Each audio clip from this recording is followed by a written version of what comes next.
रघुपति राघव राजा राम। उद्देश्य राम को याद करने का था। और हाँ, मेरे साथियों से निवेदन है, जय श्री राम। अगर आप हर्ट हुए हैं उसके लिए मैं सॉरी कहना चाहती हूँ। इस प्रकार से परिचय हम लोग नहीं देते। सुनिए पहली बात को। जय श्री राम, जय श्री राम। नमस्कार दोस्तों, स्वागत है आपका टीवी 24 नेटवर्क में और मैं हूं अजय सिन्हा। भरे मंच पर जैसे ही एक लोक गायिका कहना शुरू करती हैं रघुपति राघव राजा राम, ईश्वर अल्लाह तेरो नाम, मंच पर मौजूद कुछ लोगों को शायद ये बात बहुत बुरी लग जाती है। यानी महात्मा गांधी का जो प्रिय भजन था उसको गाते ही विरोध शुरू हो जाता है और यहां तक कि लोक गायिका को माफी भी मांगनी पड़ती है और ये कहना पड़ता है कि मुझसे गलती हो गई, सॉरी। इसके बाद जय श्री राम के नारे लगने लगते हैं। दरअसल मैं अटल रहूंगा एक कार्यक्रम था जो कि भारत के पूर्व प्रधानमंत्री स्वर्गीय अटल बिहारी वाजपेयी जी की याद में आयोजित किया गया था। जन्म शताब्दी के मौके पर आयोजन हुआ था और वहां पर मंच पर और नीचे बहुत से बीजेपी के कार्यकर्ता और नेता मौजूद थे। वहीं मंच पर लोक गायिका भी मौजूद थी जिनका नाम देवी है। उन्होंने मंच पर जैसे ही बापू का प्रिय भजन रघुपति राघव राजा राम, ईश्वर अल्लाह तेरो नाम गाना शुरू किया, वैसे ही उनको रोक दिया गया और उनका विरोध शुरू हो गया और यहां तक कि उनको माफी मांगनी पड़ी। पहले एक बीजेपी के नेता कहते नजर आ रहे हैं कि हटो यहां से, उसके बाद कहते हैं कि माफी मांग लो, वो माफी मांगती हैं और उसके बाद जय श्री राम के नारे पूर्व केंद्रीय मंत्री और बीजेपी के वरिष्ठ नेता लगाते हैं और जय श्री राम के नारे लगने लगते हैं। आखिर क्या पूरा विवाद हुआ और क्यों बापू के प्रिय भजन का विरोध बीजेपी के नेताओं ने करना शुरू कर दिया, इसके बाद तमाम तरह के सवाल भी खड़े हो रहे हैं, उस पर बात होगी। पहले कुछ खबरों पर नजर डाल लेते हैं। दैनिक जागरण की खबर है, लिखा है बिहार में भजन पर छिड़ा विवाद, मैं अटल रहूंगा कार्यक्रम में गाया ईश्वर अल्लाह तेरो नाम, लोक गायिका ने मांगी माफी। अंदर लिखा है बिहार में बुधवार को ईश्वर अल्लाह तेरो नाम गाने को लेकर विवाद हो गया।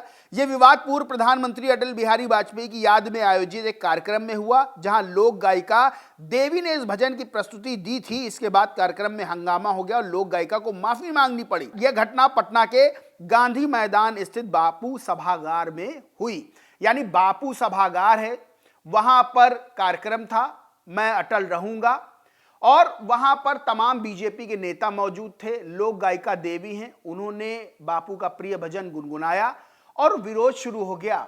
विरोध के पीछे क्या कारण था, विरोध क्यों किया गया, इस तरह के तमाम सवाल खड़े हो रहे हैं। वहीं आज तक की भी एक न्यूज है, पटना में भोजपुरी गायिका ने गाया बापू का प्रिय भजन ईश्वर अल्लाह तेरो नाम, पर मांगनी पड़ी माफी। पूर्व केंद्रीय मंत्री अश्विनी चौबे ने मंच से जय श्री राम के नारे लगाए। आप वीडियो में देख सकते हैं कि जैसे ही लोक गायिका ने यह भजन गुनगुनाया तुरंत विरोध शुरू हो गया और बीजेपी के नेताओं ने उनको रोक दिया, माफी मांगने को कहा और अश्विनी चौबे जो कि पूर्व केंद्रीय मंत्री हैं और बीजेपी के वरिष्ठ नेता हैं, उन्होंने मंच से जय श्री राम का नारा लगाना शुरू कर दिया और फिर तमाम लोग मौजूद थे वो भी जय श्री राम का नारा लगाते नजर आए। लेकिन सबसे बड़ी बात यह है कि आखिर उस भजन का विरोध क्यों हुआ, आखिर क्यों लोक गायिका ने माफी मांगी। इसके बाद लोक गायिका का भी जो बयान है वो सामने आया, वो भी मैं आपको बताऊंगा। उन्होंने कहा भगवान हम सभी के हैं और मेरा उद्देश्य केवल राम को याद करना था। भारतीय संस्कृति में वसुधैव कुटुंबकम का संदेश देती है।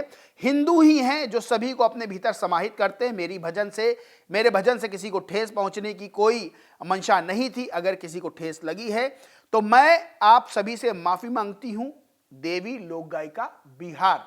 यानी कि ये ऐसा भजन है बापू का जिसे हर कोई गुनगुनाता है, हर कोई इस भजन को पसंद करता है। लेकिन वहां मौजूद बीजेपी नेताओं को इस भजन से क्या तकलीफ हो गई जिसका विरोध शुरू हो गया और वहां जय श्री राम के नारे लगने लगे। जो पूर्व केंद्रीय मंत्री हैं अश्विनी चौबे, उन्होंने भी नारे लगाए जय श्री राम के और लोक गायिका को माफी भी मांगनी पड़ी। अब इस मामले को लेकर राजनीति भी तेज हो गई है।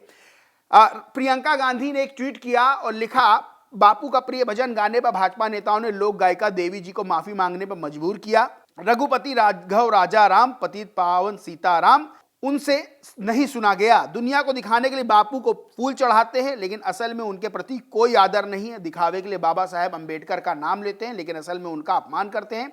भाजपा को हमारी सहिष्णु और समावेशी संस्कृति परंपरा से इतनी नफरत है कि वे हमारे महापुरुषों को बार बार अपमानित करते हैं। वहीं लालू प्रसाद यादव ने भी 2 ट्वीट किए। पहला ट्वीट किया कि संघियों और भाजपाइयों को जय सियाराम जय सीताराम के नाम एवं नारे से शुरू से ही नफरत है, क्योंकि उसमें माता सीता का जयकारा है। ये लोग शुरू से ही महिला विरोधी हैं तथा जय श्री राम के नारे के साथ आबादी महिलाओं को भी अपमानित करते हैं। गायिका देवी ने कल कार्यक्रम में बापू के नाम पर निर्मित सभागार में बापू का भजन गाकर उसने सीताराम बोल दिया तो टुच्चे भाजपाइयों ने माइक पर उससे माफी मंगवाई और माता सीता के जय सीताराम के बजाय जय श्री राम के नारे लगवाए। ये संघी सीता माता सहित महिलाओं का अपमान क्यों करते हैं। वहीं एक दूसरा ट्वीट है लालू प्रसाद यादव का, जिसमें लिखते हैं, पटना में कल गायिका ने जब गांधी जी का भजन रघुपति राघव राजा राम पतित पावन सीताराम गाया तो नीतीश कुमार के साथी भाजपाइयों ने हंगामा खड़ा कर दिया। भजन से ओछी समझ के टुच्चे लोगों की भावनाएं आहत हो गईं। भजन गायिका देवी को माफी मांगनी पड़ी।